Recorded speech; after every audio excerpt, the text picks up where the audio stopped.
പയറും പഴവും പാലും പപ്പടവും വില കൂടിയിലേ. ബീഫും മട്ടനും മുട്ടയും ചിക്കനും മത്സ്യ മാംസാദികളും തൊട്ടതിനൊക്കെ തീവിലയായി മാറിയിലേ.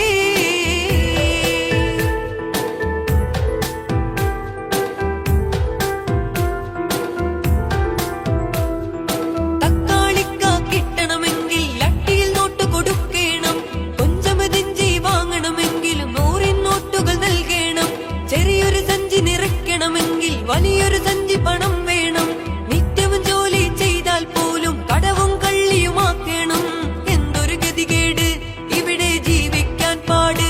അതിനാൽ പാവങ്ങൾക്കിന്നൊരു തണിയില്ല, പാവപ്പെട്ടോർക്കൊരു വഴിയില്ല. പച്ചക്കറി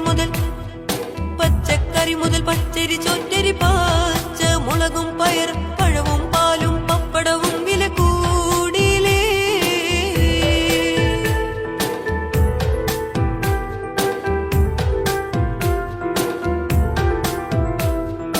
ഉള്ളിക്കൊള്ളൊരു വിലയതു കേട്ടാൽ ഉള്ളി തൊടാതെ കരഞ്ഞിടും.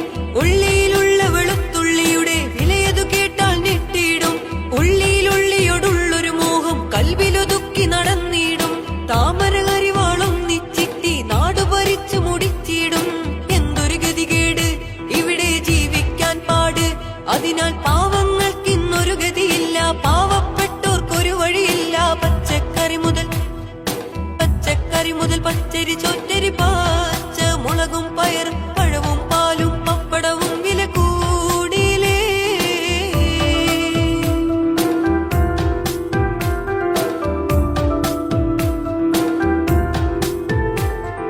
പെട്രോൾ ലിറ്റർ അടിക്കണമെങ്കിൽ 110 കൊടുക്കണം. പെട്രോൾ പമ്പിൽ ചെന്നാൽ പിന്നെ മീറ്റർ നോക്കിയിരിക്കണം. ഗ്യാസിൻ കുറ്റി നിറയ്ക്കണമെങ്കിൽ 1000ങ്ങൾ നൽകണം. വൈദ്യുത ബില്ലത് കണ്ടാൽ തന്നെ ബോധം പോകും നോക്കണം. എന്തൊരു ഗതികേട്, ഇവിടെ ജീവിക്കാൻ പാട്. അതിനാൽ പാവങ്ങൾക്കിന്നൊരു തണിയില്ല, പാവപ്പെട്ടോർക്കൊരു വഴിയില്ല. പച്ചക്കറി മുതൽ പച്ചരി ചോറ്റരി പാച്ച മുളകും പയർ പഴവും പാലും പപ്പടവും വില കൂടിയിലേ.